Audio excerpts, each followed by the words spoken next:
वृंदावन बिहारी लाल की जय। महाराज पृथु का 100 अश्वमेघ यज्ञ करना। आगे कथा सुनिए। बोलिए वृंदावन बिहारी लाल की जय।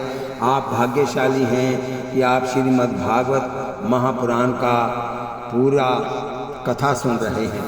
मैत्रेय जी कहने लगे कि हे विदुर, जब सारी प्रजा नगर और गांव में रहकर आनंद से जीवन व्यतीत करने लगी, तब राजा पृथु ने 100 अश्वमेघ यज्ञ करने का संकल्प करके और बड़े बड़े विद्वानों मुनीश्वरों को बुलाकर तथा श्याम वर्ण घोड़ा सेना सहित छुड़वा कर यज्ञ करना आरंभ किया। सुखदेव जी कहने लगे कि हे राजन, जब राजा पृथु ने 99 यज्ञ अच्छी तरह संपूर्ण करके 100वां यज्ञ करने के लिए अश्ववर्ण घोड़ा छोड़ा, तो इंद्र ने अपना इंद्रासन छूटने के भय से जोगी का रूप धारण कर उसे चुरा लिया। इसके बाद मुनीश्वरों द्वारा जब राजा पृथु को ये पता लगा कि इंद्र ने उसका घोड़ा चुरा लिया है, तो उसको लाने के लिए अपने पुत्र विजियता शव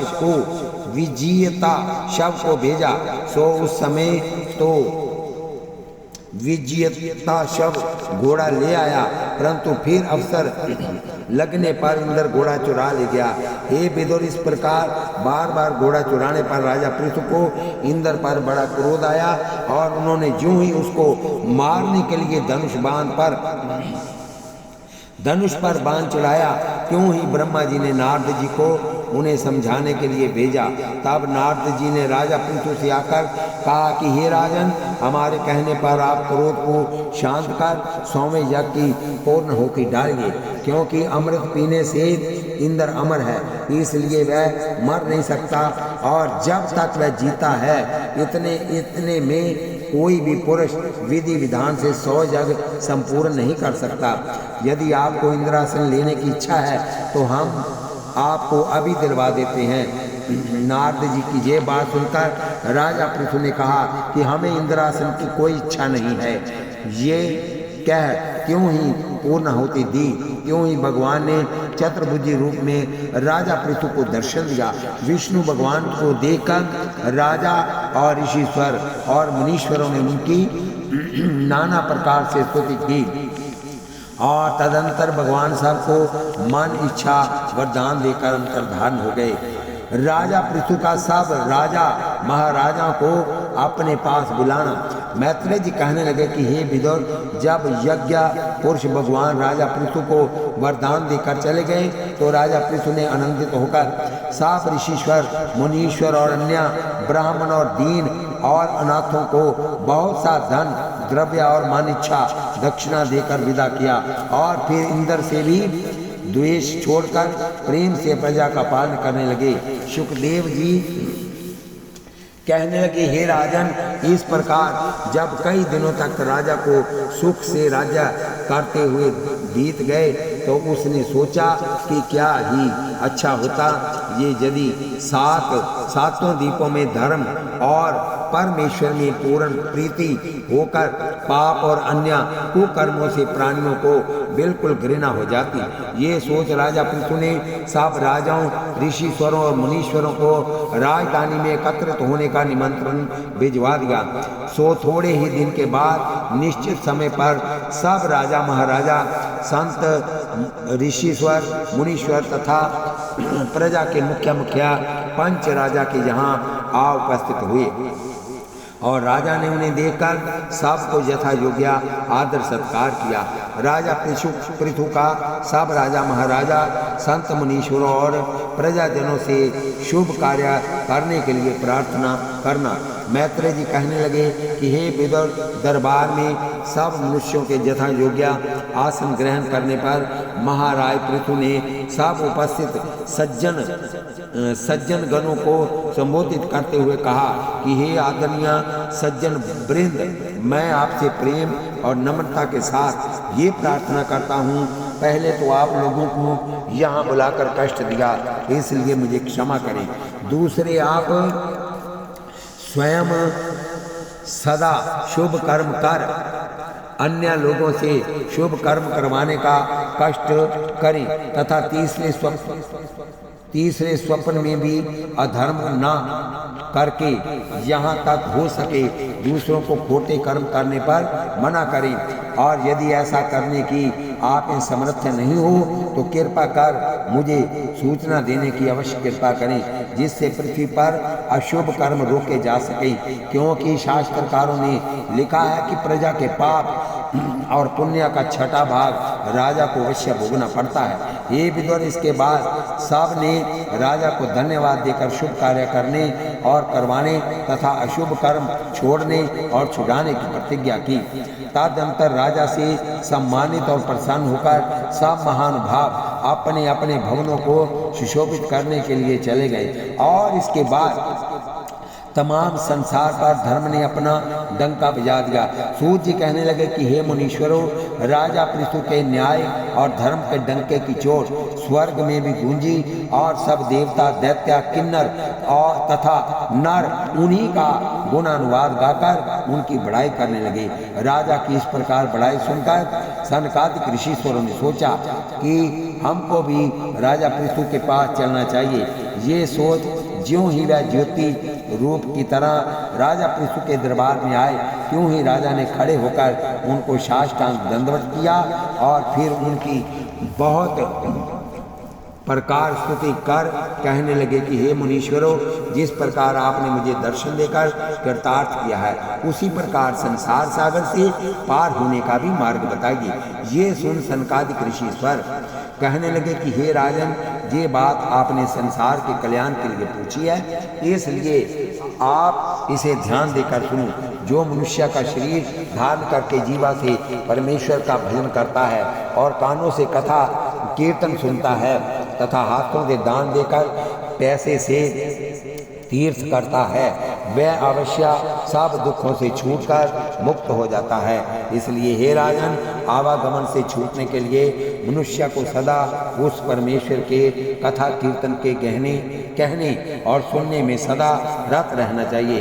हे विदुर, इस प्रकार बहुत सी ज्ञान शिक्षा देकर सनकादिक ऋषीश्वरों ने कहा कि हे राजन, हम आप पर बड़े प्रसन्न हैं, तो कोई वरदान मांगिए।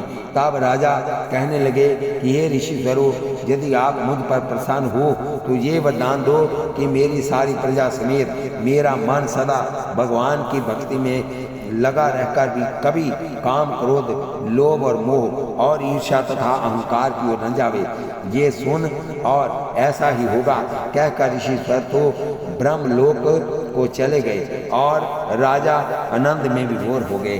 बोलिए वृंदावन बिहारी लाल की जय, श्रीमद् भागवत महापुराण की जय। अपनी स्त्री अरुचि के साथ राजा पृथु का तप करने के लिए वन में जाना।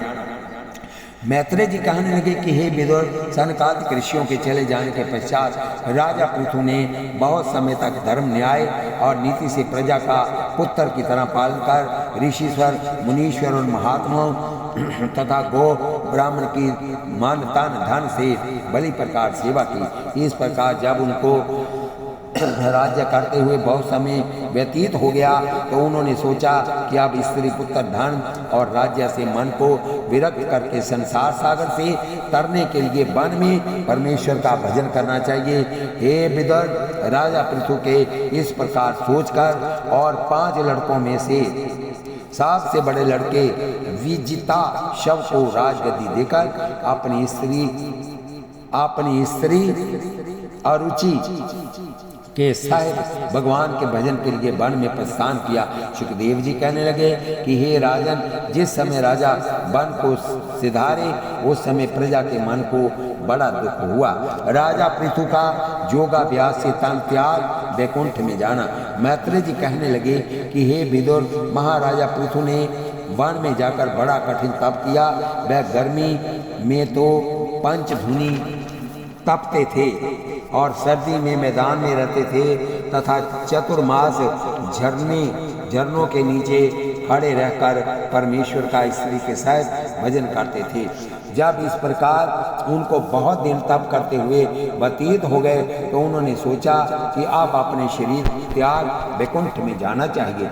ये सोचकर उन्होंने योगाभ्यास से ब्रह्मांड की राह अपना तन त्याग दिया और उनके तन त्याग करने के पश्चात उनकी अरुचि स्त्री उनके ध्यान में उनके साथ सती हो गई। श्री सुखदेव जी कहने लगे कि हे राजन, राजा पृथु और उनकी स्त्री अरुचि के शरीर त्याग के पश्चात आकाश मार्ग से एक अत्यंत सुंदर रतन जड़ित विमान आया और उसके बाद वह दिव्य रूप होकर विमान में बैठकर वैकुंठ में चले गए। उस समय देवताओं ने उन पर आकाश से पुष्प वर्षा कर नगाड़े बजाए और गंधर्वों ने उनकी बहुत सी स्तुति की। बोलिए वृंदावन बिहारी लाल की जय। पृथु नृप की जो भी कथा कहे सुने लाचित, मरकर जावे स्वर्ग में लहे स्त्री सुत बीत। विजिता शव का गद्दी पर बैठना और अचेतों की जन्म की कथा। मैत्रेय जी कहने लगे, हे विदुर जी, राजा पृथु की प्राणी मात्र इसलिए स्तुति व पूजा करते थे कि उन्होंने सदा धर्म के सहित राज्य करके दुष्टों को राज्य भर में पनपने या पैदा ही नहीं होने दिया और उबड़ खाबड़ तथा बंजर भूमि को सुधार कर उसी में बड़े बड़े नगर और गांव बसाकर वैज्ञानिक ढंग से खेती कराई, जिससे तमाम अन्न और अन्य पदार्थों की कमी न रही। हे विदुर, इस प्रकार राजा पृथु के पुत्र विजिता शव ने भी गद्दी पर बैठकर प्रजा का धर्म के साथ पालन किया। इतनी कथा सुनाकर सुखदेव जी कहने लगे कि हे राजन, एक समय वशिष्ठ जी ने अग्नि को श्राप देकर कहा था कि तुम्हें संसार में साकार रूप धारण करना पड़ेगा। तो इस कारण हवन की, भोजन पकाने की और काष्ठ की तीनों अग्नियों ने राजा विजिता शव के यहाँ शिखंडिनी नाम की स्त्री से पाप परमान और शुचि नाम करके साकार तन धारण किया और कुछ समय पश्चात फिर अपने रूप में समा गई तथा उन्हीं विजिता शव की अभूति नामक स्त्री से दविर्धान नामक पुत्र उत्पन्न हुआ, जो दविर्धन नामक अग्नि देवता की कन्या से विवाह गया था और दविर्धान के प्राचीन बहरिश बरहिश आदि 6 पुत्र उत्पन्न हुए थे। यद्यपि वह देखने में 10 थे, किंतु गुण, कर्म और स्वभाव उन 10 का एक था। इसलिए 10 ने एक साथ वन में जाकर और महादेव के द्वारा ज्ञान प्राप्त कर 10,000 वर्ष तक तप किया। बोलिए वृंदावन बिहारी लाल की जय। महादेव का अचेतों को ज्ञान सिखाना। इतनी कथा सुनकर विदुर जी ने मैत्रेय ऋषिश्वर से पूछा कि हे ऋषिश्वर, महादेव ने अचेतों को क्या ज्ञान दिया था, कृपा कर उसका हाल वर्णन कीजिए। ये सुन मैत्रेय जी कहने लगे कि हे विदुर राजा, प्राचीन बहरिश ने अपने वरहिश ने अपने पुत्र अचेतों को कहा कि हे पुत्रों, पहले तुम परमेश्वर का भजन करके बाद में सृष्टि उत्पन्न करना। ये सुन अचेता वन में परमेश्वर का तप करने के लिए चले गए, परंतु उनको इस बात का ज्ञान नहीं था कि परमात्मा का जप और तप किस प्रकार करना चाहिए। हे विदुर, जिस समय वह इस चिंता में बैठे हुए थे, उसी समय महादेव जी देवता और गंधर्वों के साथ वहाँ तालाब में से प्रकट होकर बोले कि हे अचेतो, मैं शिव भगवान हूँ और तुमको ज्ञान सिखाने के लिए आया हूँ, क्योंकि जो सच्चे मन से परमेश्वर का भजन करना चाहते हैं उनको मैं अवश्य ज्ञान सिखाया करता हूँ। शिव जी के मुख से ये अमृतमय वचन सुनकर अचेतों ने उनको सप्रेम प्रणाम किया और कहने लगे कि हे भगवान, आपने इस समय हमको दर्शन देकर बड़ा कृतार्थ किया है, इसलिए कृपा करके कुछ ज्ञान सिखाइए जिससे परमेश्वर का भजन कर संसार सागर से पार हो जाएं।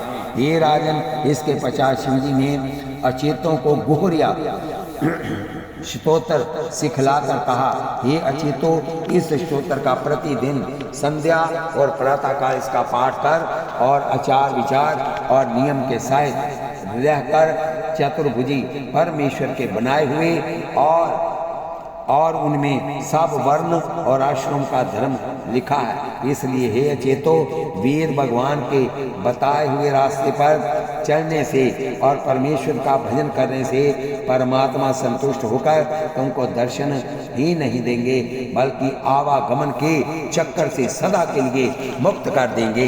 इतना ज्ञान सिखाकर शिव जी तो कैलाश पर चले गए और अचेता परमेश्वर के ध्यान में लवलीन हो गए। बोलिए वृंदावन बिहारी लाल की जय। नारद मुनि और महाराज प्राचीन महर्षि का संवाद। मैत्रेय जी कहने लगे, हे विदुर, इधर तो अचेता लोग संसारी माया मोह को झूठा समझकर भगवान का जप व तप करने लगे, और उधर उनका पिता प्राचीर बरहिष संसारी सुखों की चाहना करता हुआ यज्ञ और दान आदि में कोष के कपाटों को खुला रखने लगा।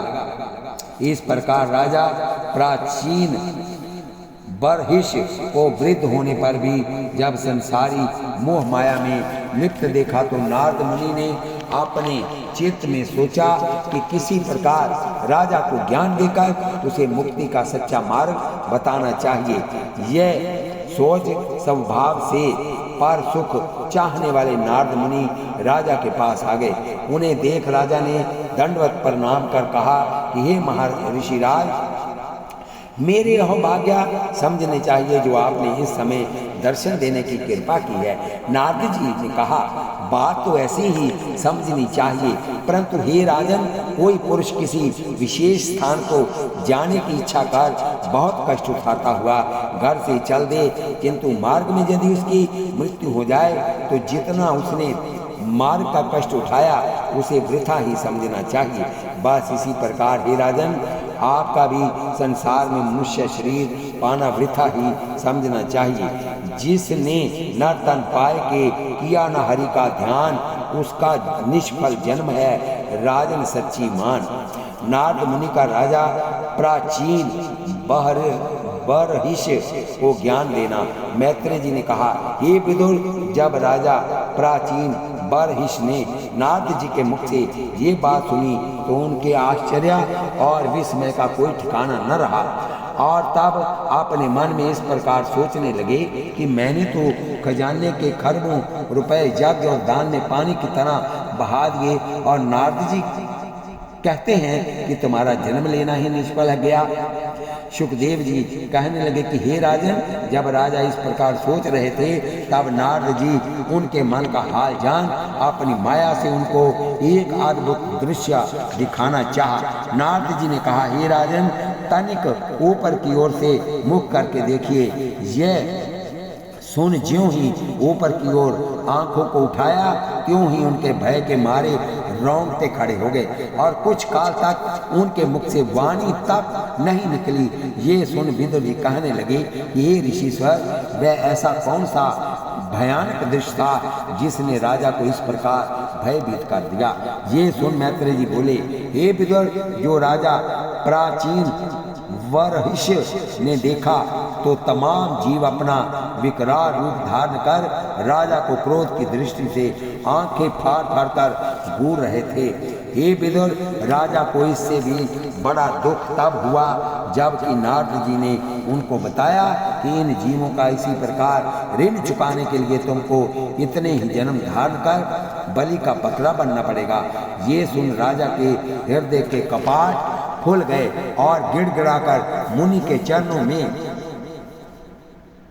गिर कहने लगे, हे मुनिराज, इनसे बचने का और संसार से तरने का कोई मार्ग बताकर और साथ ही ये भी बताइए कि मुझे मेरे पंडित और पुरोहितों ने यज्ञ करने की शिक्षा क्यों दी थी। राजा के लिए दीन वचन सुन ऋषिराज ने कहा, हे राजन, जिस प्रकार अंधा अंधे को मार्ग नहीं बता सकता और रोगी रोगी का इलाज नहीं कर सकता तथा बंदी बंदी को बंधन से नहीं छुड़ा सकता, इसी प्रकार स्वयं संसारी माया मोह में फंसे हुए तुम्हारे पंडित और पुरोहित तुमको भी भवसागर पार नहीं उतार सकते।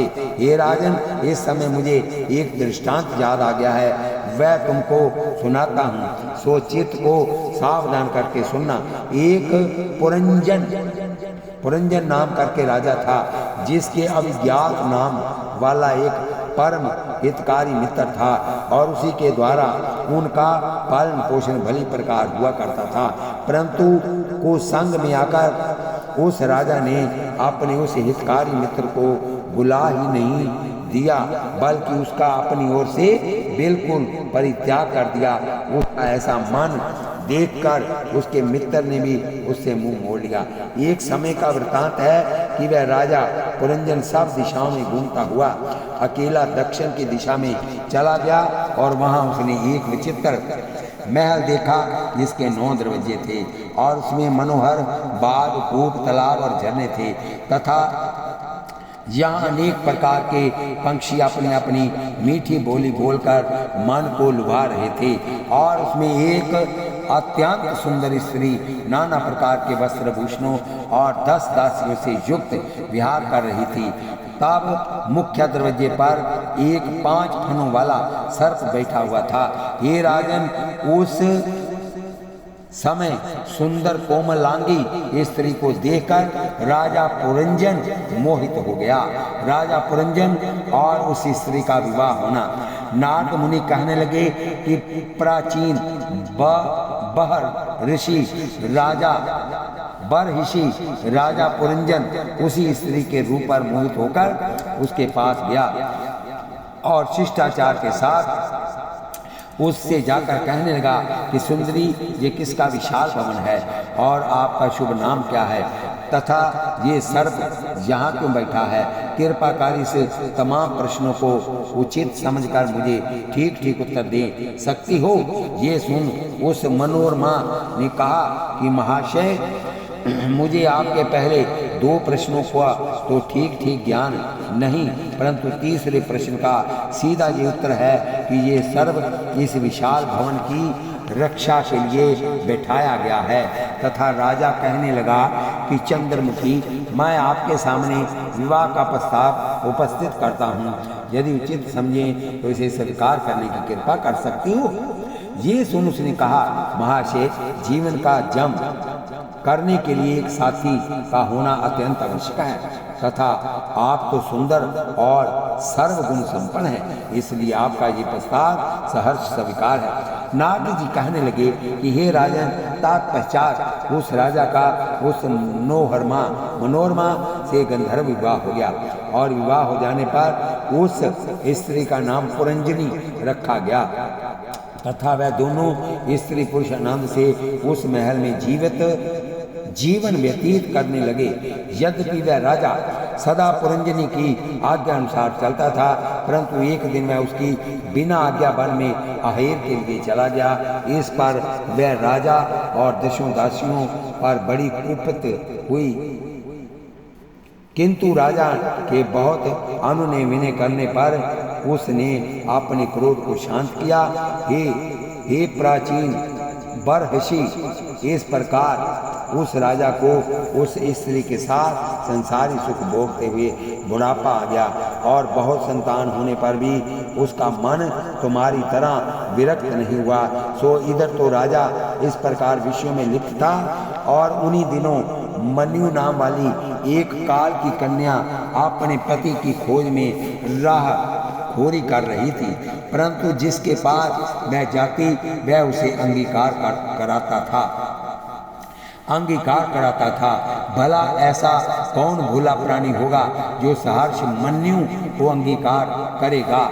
सो हे राजन, एक दिन वह मेरे पास आकर कहने लगी, हे नारद, मैं तुम पर बड़ी प्रसन्न हूँ, कृपा कर मुझसे पानी ग्रहण कर लीजिए। ये सुन मैंने कहा, हे देवी, मैंने तो आजन्म अविवाहित रहने की प्रतिज्ञा कर रखी है, इसलिए आप परजवार नामक धर्म के पास जाकर उसे धर्म भ्राता बना लेवें। आपका अवश्य किसी से विवाह ही नहीं बल्कि पुनर्विवाह करवाते रहेंगे। ये सुन वह और मुझे तू 2.5 से अधिक एक जगह नहीं ठहर सकेगा, 2.5 घड़ी से अधिक नहीं ठहर सकेगा, शाप देकर जब परजवार के पास चली गई। तब परजवार ने उसकी दयनीय दशा को देखकर कहा कि हे बहन, मैं तेरे साथ जरा नाम की कुटनी, दूती और 360 गंधर्व और उतनी ही स्त्रियाँ समझा करके भेजता हूँ। सो जिससे आपकी इच्छा हो उससे बरजोरी विवाह या नियोग कर लेना। हे राजन, इस प्रकार वह मनु अपने धर्म भाई परजवार की भेजी हुई सेना को साथ लेकर वहाँ से आनंदित होती हुई चल पड़ी। बोलिए वृंदावन बिहारी लाल की जय। बोलिए श्रीमद् भागवत महापुराण की जय। परजवार की भेजी हुई सेना को साथ लेकर मनु का राजा पुरंजन के साथ बरजोरी विवाह करना। नारद जी कहने लगे कि हे राजन, परजवार की सेना को साथ लेकर उस मनु ने राजा पुरंजन के सामने विवाह का प्रस्ताव उपस्थित किया, किंतु जब उसने उस प्रस्ताव को ठुकरा दिया तो मनु ने अपनी सेना को उसके भवन को मिट्टी में मिला देने की आज्ञा दी। जब वह जरा, कूटनी और 360 गंधर्व और उनकी स्त्रियां अस्त्र शस्त्र लेकर उनके मकान को नष्ट करने लगी, परंतु उन पंच मनधारी सर्प ने उनको ऐसा नहीं करने दिया और अपनी शक्ति के अनुसार बहुत दिनों तक लड़ता रहा। किंतु बहुतों के साथ लड़ते लड़ते जब वह अकेला थक गया तो सोचने लगा कि देखो, शत्रु तो सिर पर खड़ा है और पुरंजन आनंद लूटता है। इनसे लड़ना तो एक और, बल्कि इतने दिन हो गए मुझे तनिक से भी सहायता नहीं दी, इसलिए बिना सहायता के मेरा इनसे विजय पाना कठिन ही नहीं बल्कि असंभव है। हे राजन, उस सर्प के पराजित हो जाने पर मनु ने पुरंजन से बरजोरी विवाह कर लिया और उसके विवाह हो जाने के पश्चात वह शीघ्र ही निस्तेज होकर निष्प्राण हो गया। उस समय अपने कुटुंब की रक्षा करना तो एक और वह अपने प्राण भी न बचा सका और कुछ ही देर में उसका वह सुंदर महल अग्नि की भेंट हो गया। तदंतर दूसरे जन्म में वह राजा मालव देश में जाकर विदर्भ की कन्या हुआ, क्योंकि जिस समय वह मरा उस समय पुरंजनी की याद कर रो रहा था। सो मरते समय स्त्री में मन होने से वह स्त्री हुआ और मल्लध्वज नामक धर्मात्मा राजा से विवाह हुआ। हे राजन, उस राजा से उसके संसारी सुख भोगते हुए 7 पुत्र और कई पोत्रे हुए। बोलिए वृंदावन बिहारी लाल की जय। बोलिए भागवत महापुराण की जय। राजा मल्लध्वज के मरने पर अभिज्ञात का स्त्री रूप पुरंजन से मिलना। नारद जी कहने लगे, हे राजन, राजमहल ध्वज के मरने पर, राजा मल्लध्वज के मरने पर जब स्त्री रूप पुरंजन उसके साथ रोती हुई सती होने लगी तो उस समय उनका पहला मित्र अभिज्ञात आया और कहने लगा, हे महाभाग, इस प्रकार रोती हुई क्यों जल रही है? मेरी ओर देख और मुझे पहचान। मैं तेरा पिछले जन्म का मित्र अभिज्ञात हूँ और तू पहले जन्म में पुरंजन नामी राजा था, किंतु कुसंग में पड़कर और मुझे भुलाकर तेने पुरंजनी से विवाह कर लिया तथा उसी के शोक में मरकर अब स्त्री रूप पाया है। इसलिए अब भी यदि तुम मुझसे प्रेम करने लगे तो मुझे फिर पुरुष का जन्म मिल सकता है, क्योंकि हम और तुम जीवात्मा और परमात्मा रूप हैं। सो याद रख, यदि तुम मुझे इसी प्रकार बुलाता रहेगा तो स्त्री रूप ही नहीं बल्कि 84 लाख दुनियों में भटकता हुआ महान कष्ट उठाता रहेगा। हे राजन, इस प्रकार अपने अभिज्ञात मित्र की बात सुनकर स्त्री रूप पुरंजन को ज्ञान हो गया और उसने इसी समय संसार से विरक्त होकर अपने मित्र परमेश्वर में मन लगा लिया और कुछ समय पश्चात मारकर फिर पुरुष हो गया। मैत्रेय ऋषिधर कहने लगे कि हे विदुर, इतनी कथा सुनकर प्राचीन बहरहिष कहने लगे कि हे ऋषि, राज कृपा कर इस दृष्टांत को अच्छी तरह खोल कर सुनाइए, क्योंकि हम अज्ञानी पुरुष इस प्रकार की ज्ञान कथा को नहीं समझ सकते। ये सुन नारद जी कहने लगे कि हे राजन, उस पुरंजन को जीव और अभिज्ञात को परमात्मा समझना चाहिए।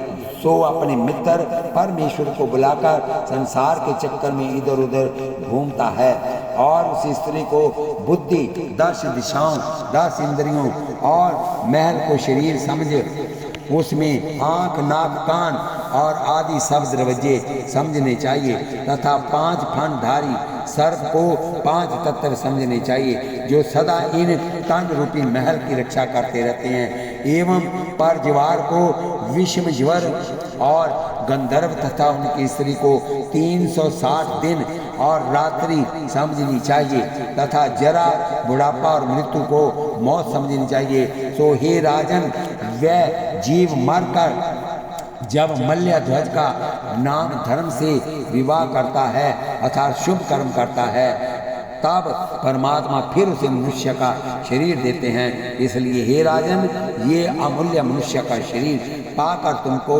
भव सागर से पार उतरने का उपाय करना चाहिए और वह जतन ये है कि संसारी माया मोह से मन हटाकर ईश्वर के भजन में लवलीन हो जाना चाहिए क्योंकि यज्ञ, जाप और दान आदि से मनुष्य को स्वर्ग का सुख भोग कर संसार में फिर जन्म लेना पड़ता है। ये कथा सुन प्राचीन वरऋषि कहने लगे कि हे मुनिराज, आपने मुझे सत्य ज्ञान बताकर कृतार्थ किया, इसलिए आपको कोटिशा धन्यवाद है। परंतु जितने मेरे पुत्र अजेता तप करके नहीं लौटते, राज्य करना ही पड़ेगा जब तक नहीं लौटते और उनके आने के बाद राजगद्दी देकर मैं ईश्वर का भजन करने के लिए वन में चला जाऊंगा। बोलिए श्रीमद् भागवत महापुराण की, बोलिए वृंदावन बिहारी लाल की जय। नारद मुनि का प्राचीन वह ऋषि को एक हरिण समेत बाघ दिखाना। मैत्रेय जी कहने लगे कि हे विदुर, राजा की ये बात सुनकर नारद जी ने सोचा कि देखो कितने बड़े आश्चर्य की बात है कि इतना समझाने पर भी राजा का मन संसारी माया मोह से मुक्त नहीं हुआ, इसलिए इसको कुछ और ज्ञान देना चाहिए। ये सोच नारद जी ने अपनी जोग माया से एक बाग तैयार किया और राजा से ऊपर की ओर देखने को कहा।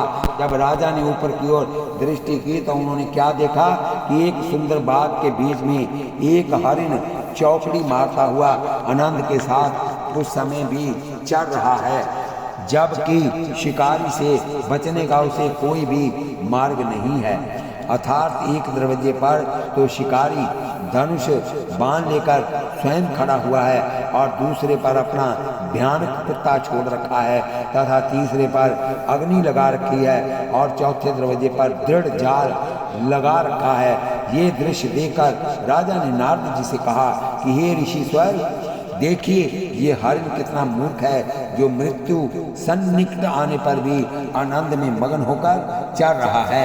ये सुन मुनि राज हंसकर कहने लगे, हे राजन, यद्यपि ये हरिण मूर्ख है परंतु उससे भी अधिक मूर्ख आप हैं जो इस प्रकार ज्ञानी मनुष्य होते हुए मृत्यु से नहीं डरकर संसारी भोगों में लिप्त हो रहे हैं। हे विदुर, नारद जी की ये बात सुनकर राजा के हृदय के कपाट खुल गए और कहने लगे, हे मुनिराज, आपने जो मुझ पर कृपा की है उसका मैं जीवा से वर्णन नहीं कर सकता क्योंकि आपने मुझे संसारी माया मोह से विरक्त कर भवसागर पार होने का यथार्थ मार्ग दिखा दिया है। श्री सुखदेव जी कहने लगे, हे राजन, राजा प्राचीन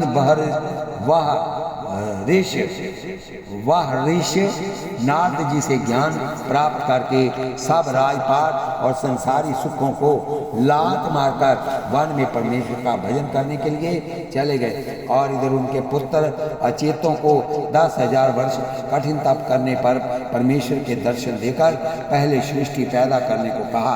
अंत में भवसागर पार उतरने का वरदान दिया।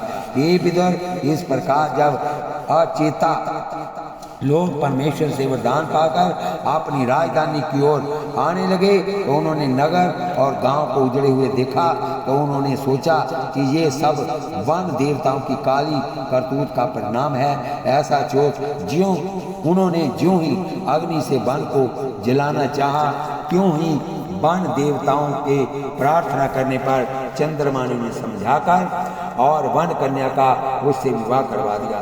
तदंतर अचेत लोग प्रसन्न होते हुए अपनी प्यारी पटरानी के साथ अपनी महिषमती नगरी में आकर आनंद से प्रजा का पालन करने लगे।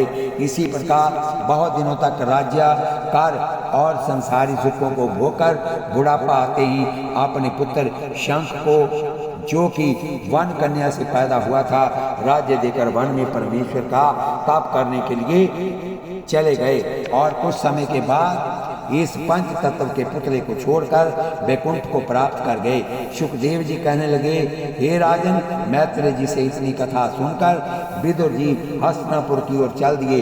जो इस चौथे स्कंद को कहे सुने धर ध्यान, उनको सुख सुख संपद लक्ष्मी सदा देह भगवान। बोलिए वृंदावन बिहारी लाल की जय। कथा सुनिए, माला जपिए, कानों से नाम सुनिए, कथा सुनिए, हाथ से माला फेरिए, जीवा से नाम जपिए, अपने जीवन को शुद्ध पवित्र कीजिए। कालजुग केवल नाम धारा, सिमर सिमर ना उतरे पारा।